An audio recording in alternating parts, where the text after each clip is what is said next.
This is your reality check.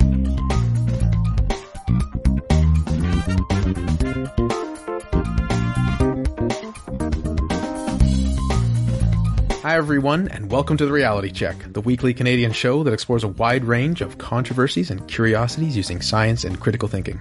This is the show for October 16th, 2018, and I'm your host, Darren McKee. With me, as usual, are Adam Gardner. What's up, Cuboids? Christina Roach. Hey everyone. And producer Pat. Hey, checkers. We have a great show for you today. I'm going to tell you about a recent UN climate change report. And then Adam is going to investigate whether Taylor Swift caused an increase in voter registration. That's right. But first, Pat, did Banksy's artwork self-destruct? All right. As you guys know on the TRC panel, this Banksy story has been bugging me for a bit, ever since it hit the news. Now, this is one of those segments where I won't be able to draw much in the way of a conclusion based on what we currently know, and there's new information and theories. They're popping out every single day. But I still think it's interesting to talk about what we know right now. I'm sure most people listening are familiar with the story, but let's quickly cover the background. Banksy is an anonymous street artist, political activist, film director, and prankster based in England. His distinctive stenciling technique has been featured on street walls and bridges in cities throughout the world. Who is Banksy, and what is the evidence for the different theories might be a fun thing to do on the show in the future, but the leading theories are that he's someone named Robin Gunningham, or that he's 3D, the frontman for the band Massive Attack, or that he's James Hewlett, the guy behind the Tank Girl comic, or that he's a collective of 7 different artists. Now, I'll say off the top that I really like Banksy's work. When the Art of Banksy exhibit came to Toronto this summer, we went to see it. We have a 5-foot by 3-foot Mr. Brainwash print hanging in our living room. Mr. Brainwash might be another interesting person to cover on the show sometime, but let's just say that his art is very connected to Banksy. If you've never seen the film Exit Through the Gift Shop, it's the story of Mr. Brainwash, which was directed by Banksy and for which he was nominated in 2011 for an Academy Award. It's a really fun film, and there's a lot of speculation that the whole thing is a prank by Banksy. Oh, and Pat, if you remember, the irony was not lost on us when we went through the gift shop at the Banksy exhibit. Right. So we went to the Banksy exhibit. We did exit through a gift shop. Wow, that's hilarious. All right, now on to his latest prank. Balloon Girl, or Girl with Balloon, is an iconic 2002 mural by Banksy depicting a young girl letting go of a red heart-shaped balloon, and it's shown up in a number of different places, mostly in London. An adaptation of that mural was made into a painting by Banksy in 2006, and this is the thing that we're talking about. So the news story is that a couple of weeks ago, on October 5th, this painting sold at Sotheby's auction in England for just over £1 million. That would be short of $1.8 million Canadian. Within a few seconds of the gavel dropping to signify the close of the sale, there was an audible beeping sound, and the painting proceeded to, quote, partially shred itself. And now it's worth $3 million. Right. A day later, on October 6th, Banksy posted a video on Instagram of him supposedly secretly installing a shredder into the painting's frame in case it was ever sold at auction. That video has over 12.5 million views when I was putting this segment together yesterday. Both Banksy and Sotheby's have denied that the auction house had any prior knowledge about the prank. All right, before we get into this and some of the details that really bother me about the official story, what do you guys think about this story? You mentioned this a couple weeks ago as being potentially fishy, and obviously, just from what you're saying, some things jump out at me. Like, did he really have the foresight 12 years ago to set this up? The weight of the thing, I imagine, it just being uneven. Is there a battery in there that's lasting super long? It all sounds very, very staged. Right. So I'm a fan of Banksy, and I could see him doing it intentionally. Whether the art house was in on it is what I'm curious about, and I don't know if we're going to get any answers on that. It's entirely reasonable that he would do this, and entirely reasonable that some people would be surprised by this, but it's true to form, let's put it that way. I don't think it hurts the auction house. I don't think it hurts the buyer. No, it doesn't hurt. I don't know if it hurts anyone. Yeah. I've said about this a couple of times There really isn't any victim. Everyone thinks this is great. Yeah. Sorry, let me just clear my throat before I give my opinion. Bullshit. They use the word Banksied, and I truly believe that's what happened. But just having watched the video, and you kind of start to look for clues. Anyways, I'm looking forward to your segment. All right, so let me dig into this a little bit. First, I'm going to say again, I like Banksy's art, and I think this prank is really hilarious, but I have a couple problems with the official story. First off, the video Banksy put out on Instagram of himself installing the shredder. What we see is what looks like a battery pack, some rollers, and probably a motor. All things that would make sense for a shredder, but the actual shredding, let's say knives, they appear to be a row of X-Acto blades, and they don't seem to be placed in the right spot to shred the painting. They seem to be at the back of the frame. More than that, though, they seem to be oriented all wrong. The blades are laid flat, parallel to the painting, with the cutting surfaces facing off to the right. That's right. Now, Adam suggested what we see may be protruding cutting edges, but many of the people on the internet agree with me. This really appears to be a line of run-of-the-mill X-Acto knife blades. Mm-hmm. Next, timing. And Adam, you hit on this a little bit. At the beginning of the Banksy video, the following words come up. A few years ago, I secretly built a shredder into a painting in case it was ever put up for auction. This painting was given by Banksy to a friend in 2006. So that means that a few years is actually 12 years. That might seem a bit pedantic, but when someone says a few years, 12 years is not what comes to my mind. Mm-hmm. That means that Banksy shot a video of himself installing the shredder in 2006 and hung onto it for 12 years. I'll also say that the video is quite high quality, and I'll remind everyone that the first iPhone came out a year later in 2007. Yeah, just as you were saying that, I started to wonder. I mean, people take videos of everything these days. Yeah. Before Facebook really took off, that wasn't really a thing. We didn't really have a culture of just shooting random videos of everything and taking 1,000 photos a day. I wonder if someone could do analysis on the video, maybe on the resolution or something like that, to tell what kind of camera it might have been. Mm-hmm. But I was looking at some older photos that I took today. Not that old, but, 7-8 years old, and they just look terrible compared to what was taken with my phone. Totally, and they probably look terrible compared to the video that he posted. So yeah, that's a good point. But it also means that the batteries in the frame needed to last 12 years, as you touched upon, Adam, with enough juice to still shred the painting. Well, I guess this might be possible. We also need to factor in that the story is the shredder was remotely triggered by someone right after the sale. That means the device inside the painting was listening, for lack of a better term, for those 12 years, and that would definitely have a draw on those batteries. So lastly, several people have suggested that the painting didn't shred at all, but rather something along the lines of the roller that comes in a child's magic trick set is what actually happened.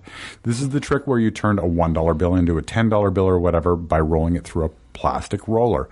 Essentially, they're suggesting that half of the painting was rolled within the painting while a second pre-shredded print was half rolled out.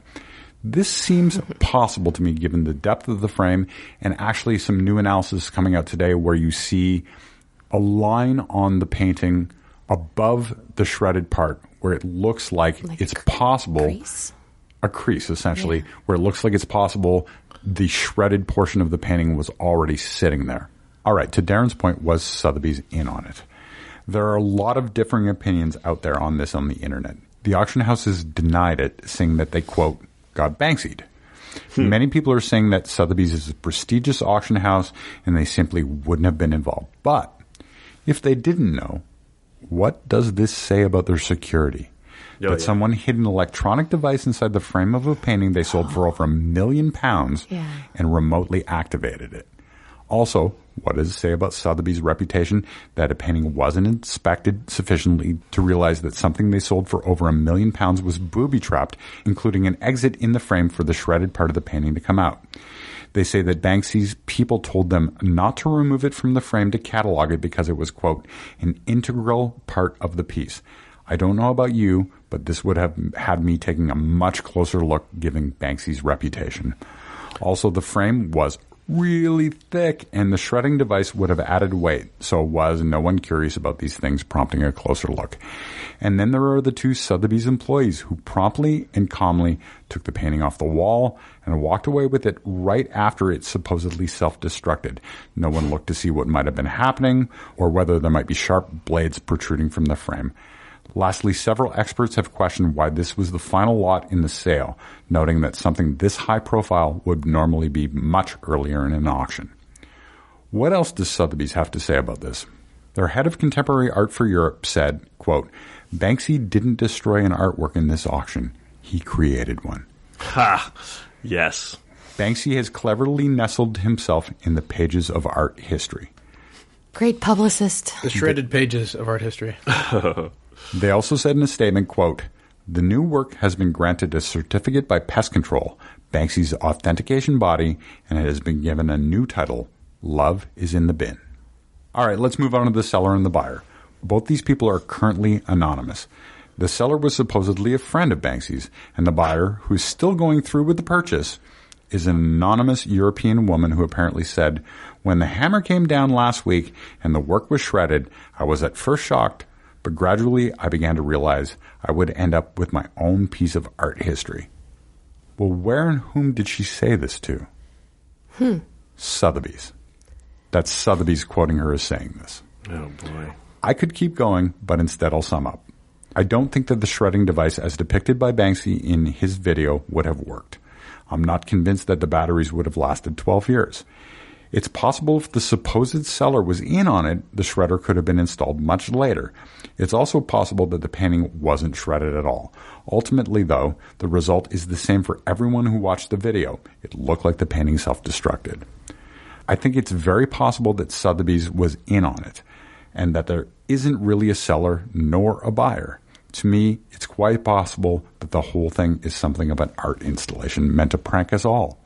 And I'm not buying the official story. Then again, the whole prank could be that we're thinking about it and we're talking about it, which means, yeah, I just got pranked too. Well done, Banksy.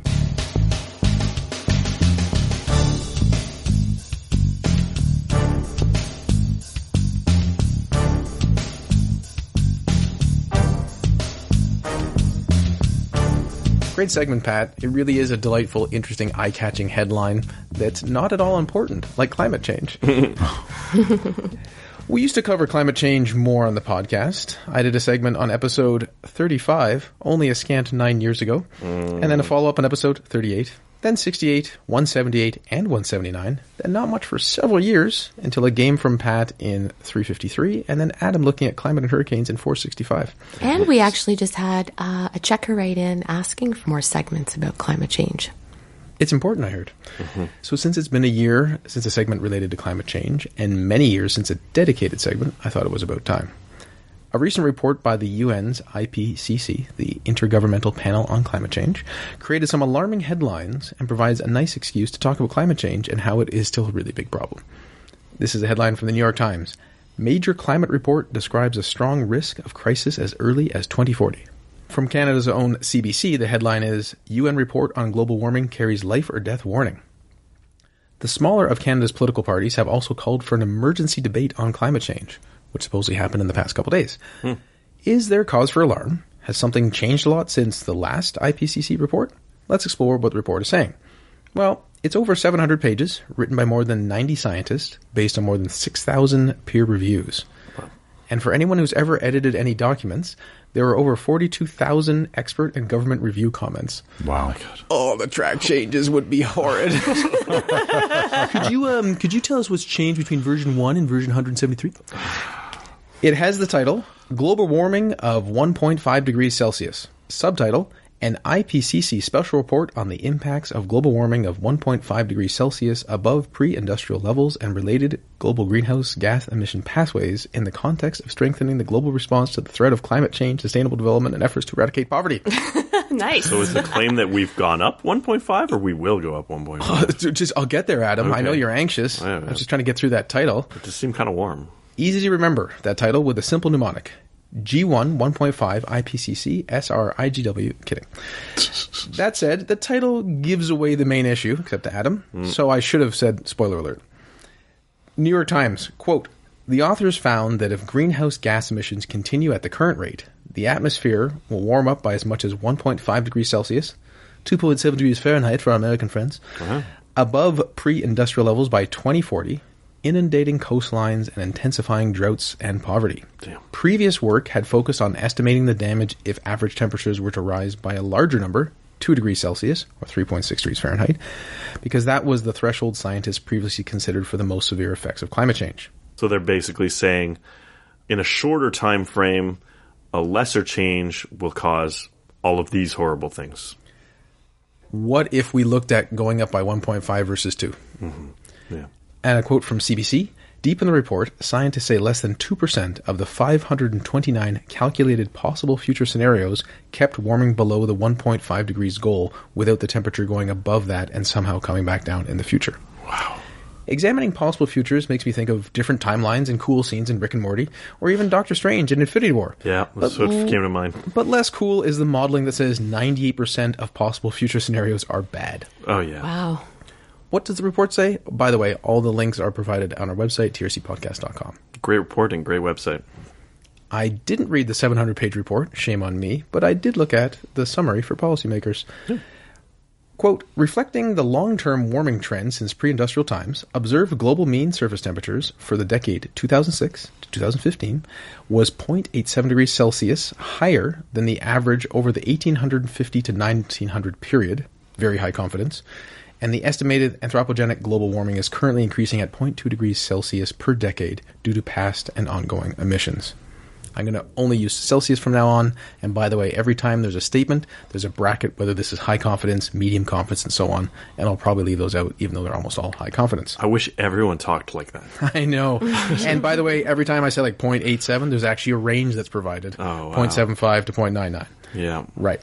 But also the report says, quote, "Warning from anthropogenic emissions from the pre-industrial period to the present will persist for centuries to millennia and will continue to cause further long-term changes in the climate system, such as sea level rise, with associated impacts.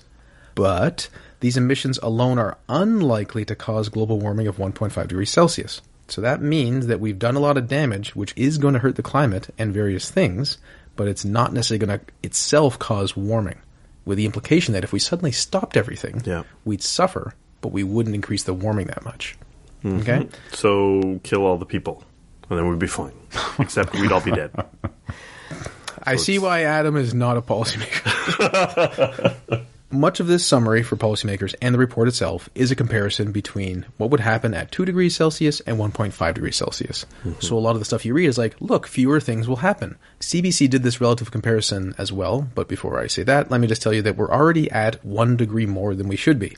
So if we're looking at the difference between 1.5 degrees and 2 degrees, we're already a degree on the way. So it's really whether things are going to go up 0.5 degrees or 1 degrees. CBC has this comparison list, meaning what's the difference between going up 0.5 instead of 1? Half as many people would suffer from a lack of water. There'd be fewer deaths and illnesses from heat, smog, and infectious diseases. Seas would rise nearly 10 centimeters less. Half as many animals with backbones and plants would lose the majority of their habitats. There would be substantially fewer heat waves, downpours, and droughts. The West Antarctic ice sheet might not kick into irreversible melting, and it just might be enough to save most of the world's coral reefs from dying. That's the 0.5. That's the optimistic one. Wow. Now, if you're curious for some more detail, which is in the report, that line, half as many animals with backbones and plants would lose the majority of their habitats. That's what CBC wrote. And this is from the report. Of 105,000 species studied, and they have different comparisons, so it's probably best to give you as a chart. It's 1.5 compared to 2. So in the 1.5, I'll say that first, and then the 2 will come second. So 6% of insects compared to 18% of insects. 8% of plants compared to 16% of plants, 4% of vertebrates, which are animals with backbones, compared to 8% of vertebrates, are projected to lose over half of their climatically determined geographic range for global warming. That's 1.5 versus 2. And as you can imagine, like, well, that sounds better. 6 is better than 18, and 8 is better than 16, and so on. But there are also all these other things. As I said, forest fires, only maybe the warm water coral reefs will all die off, and that sort of thing. It's all pretty terrible.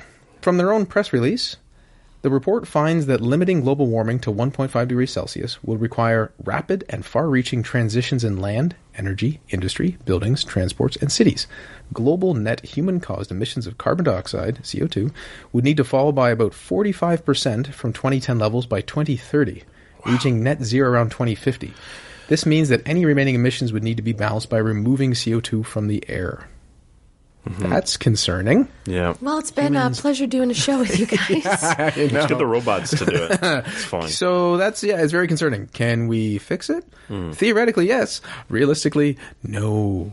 From the New York Times, avoiding the most serious damage requires transforming the world economy within just a few years, said the authors, who estimate that the damage would come at a cost of $54 trillion. But while they conclude that it is technically possible to achieve the rapid change required to avoid this warming, they can see that it may be politically unlikely.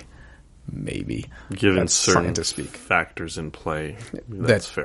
No human is going to do this, basically. No politician is. People don't want to do it, and that sort of thing. There have to be major investments and changes in nuclear, solar, renewables, and a tax on carbon. Now, you may have heard about a carbon tax. Canada is trying to get one federally. Other countries have something like it. Many jurisdictions have a tax, and it's close to like $20, maybe $50 a ton. This is indicating it may have to rise to hundreds of dollars a ton, $5,000 a ton, $27,000 a ton. Not so practical. What's that translate to at the pump? A lot. You get it back, though. You get it back.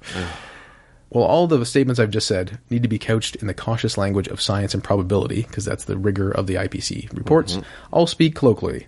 Spoiler alert, if we don't do more, many living things, including people, will suffer more. Wow, you really bummed me out, Darren. Yeah, me too. No, it's very concerning. And you look at the landscape of how people act, that Trump is in complete denial, that a lot of our provinces don't care at all. I'm not so hopeful. Yeah, I'm starting to really, from a lot of what I'm hearing, what I'm reading, I'm starting to really understand that global warming is really the existential threat of our time. I think a lot of people do appreciate that, but just appreciating it isn't going to make it go away. And it's just so hard to find a practical solution because it just needs everybody. Right. In case you're feeling entirely hopeless, there are things you can do even if they're not that likely to succeed. And the main thing that is probably the best thing to do is to put a tax on carbon. Now, this doesn't mean you're going to lose all your money, but the tax on carbon can be rebate neutral in the sense of the government takes money through taxes on carbon and then gives you money back as a rebate. And you're like, well, if they're taking my money and giving me back, why would it bother? Because the money they give you back, you can spend on anything. And if there's a tax on carbon, those goods will be priced differently, which will then change how you spend your money. And lower carbon goods will be more likely to be spent and higher carbon ones will be less likely to be purchased. As such, behavior changes, fewer carbon items and then carbon emissions are occurring. And that's the general idea, which can work if we all get motivated and do it. But for the most part, there's less political appetite, and it does take multiple years to even get these things going.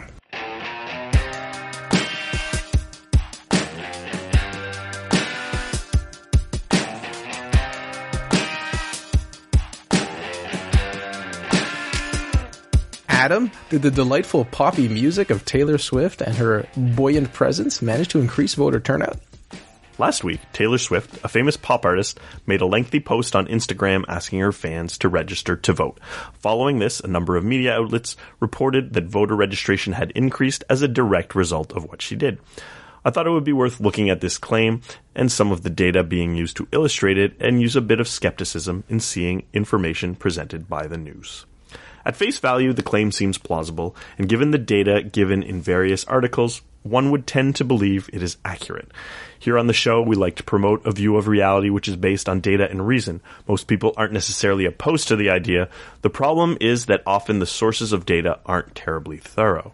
People like to say that they're acting or reacting to the evidence, but you need to dig a little deeper sometime. So what exactly is going on here?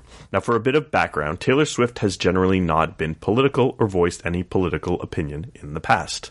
Or at least that's what people have been saying. So let's look at that particular claim. I didn't go very far. I just looked at her Wikipedia page to see this. And I'll just throw out some little information here. During the 2008 campaign, when Barack Obama was ultimately elected, Taylor Swift promoted the Every Woman Counts campaign, which encouraged women to be engaged in the political process. She recorded a PSA for the Vote for Your Country campaign. She did not endorse any particular candidate. She seemed to have nice things to say about Barack Obama following his election, but she didn't particularly endorse him. Though again, this is not related to any particular party or candidate, she has defended women, feminism, and the LGBT community a number of times throughout her career. Her music video for Mean deals with homophobia and was nominated for an MTV VMA Activism Award. So it may not be fair to say that she hasn't been political, but it is certainly true that she has made an effort not to publicly endorse a particular candidate in the past. And she's publicly stated that she didn't feel comfortable doing so. Yeah, it often causes bad blood. Yeah. So you may be able to draw a conclusion of how someone may lean politically based on their actions and based on their beliefs, but when they don't flat out state it, that's just someone not stating a particular preference for a nominee. Now, she has drawn criticism for this, as many have speculated that not endorsing one candidate naturally meant that she secretly loved that bad guy candidate. Most Americans are able to appreciate that a vote is a private thing, but for Hollywood celebrities, this isn't always the case. She could have any number of reasons not to delve into such an issue. It may be that coming from a somewhat country background, speaking out against Republican politicians could alienate some of your base. Now, this is just me off the top of my head saying that. I'm not saying that's a good reason, but there could be a lot of factors at play. You think it'll hurt her reputation? I think she'll just shake it off. It's probably an old music that was my next one, Pat. You stole it. Haters gonna hate. We're never ever getting back together. Oh, boy. Adam, just breathe and move on. Yep.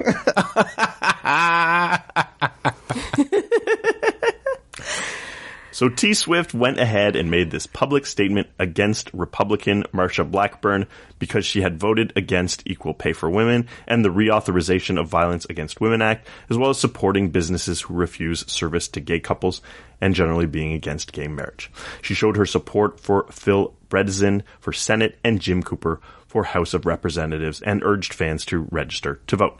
Now, she specifically told people to go to vote.org to find out more info.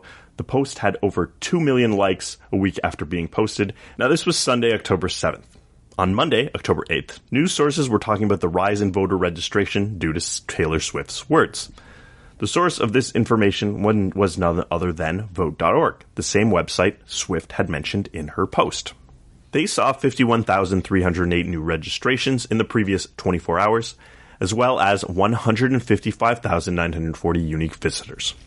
Specifically for Tennessee, which is the area in question where Taylor Swift encouraged people to vote, they give a baseline of 2,811 registrations in all of September, but 3,582 in October so far, with some 2,144 of those being in the previous 36 hours.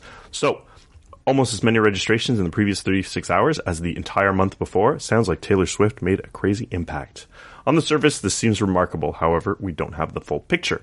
Simply put, the deadline for registration, as T. Swift mentioned in her message, was October 9th. Of course, we would expect an increase in the days leading up to this deadline. That's how things work. This is the date you have to have your winter tires on. Everyone's going to do it the week before. I couldn't find the kind of numbers I wanted to be able to compare the trend. It's enough to simply ask ourselves what kind of data we would want to see in order to prove some causality here, rather than simply accepting that the jump is attributed to her. For example, if we had a day-by-day baseline for registration in past midterm elections and contrasted that to this one to show that the jump in the last couple of days was uncharacteristically high, we would at least be able to say there was a likely influence or that there was something that caused an unusual jump in registration at the time that her post came up. Similarly, if we compared voter registration on a state-by-state basis and saw a particular jump in Tennessee, then there's a potential factor there as well. Articles mention Tennessee numbers, but without something to contrast that against, it's almost meaningless. Given Taylor Swift has younger fans, would a breakdown of age help? Well, potentially. A Yahoo article on the topic shows that new registrations through vote.org were up primarily in the 18 to 24-year-old range, that being 44,801, which is double any other age range.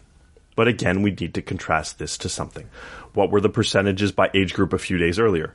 Could there be something specific about the 18 to 24 range that makes people more likely to need to verify their registration status? Like, for example, being eligible to vote for the first time because they just reached the age of majority?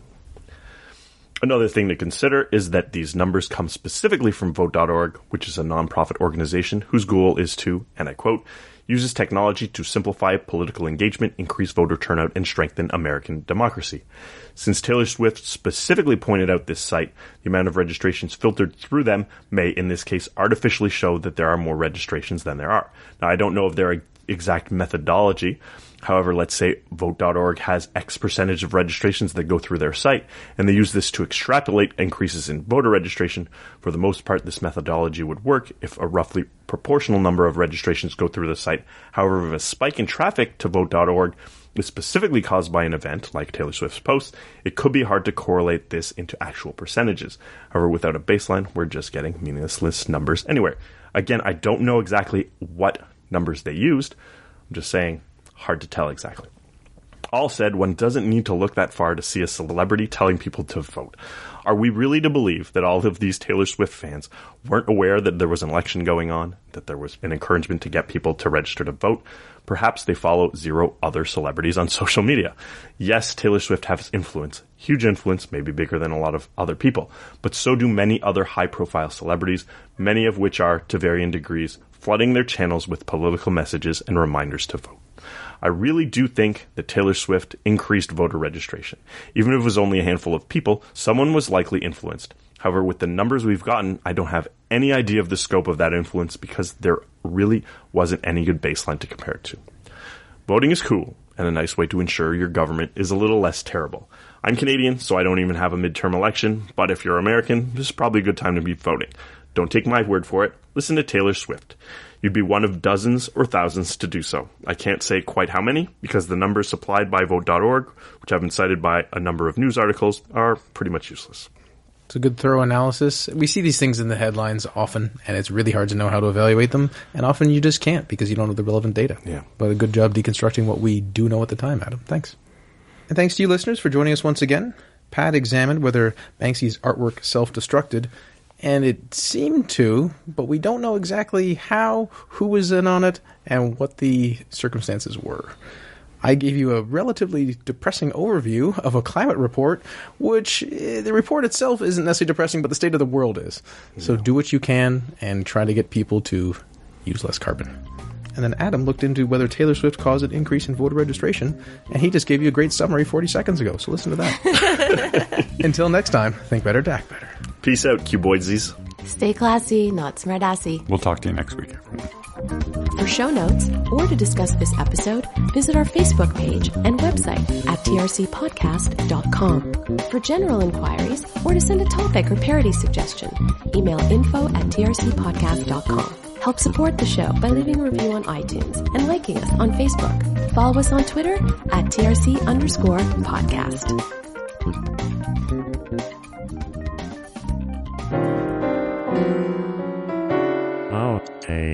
We've already Sometimes, Darren, it's like your brain's getting ahead of your mouth. I know. CBC did this relatively.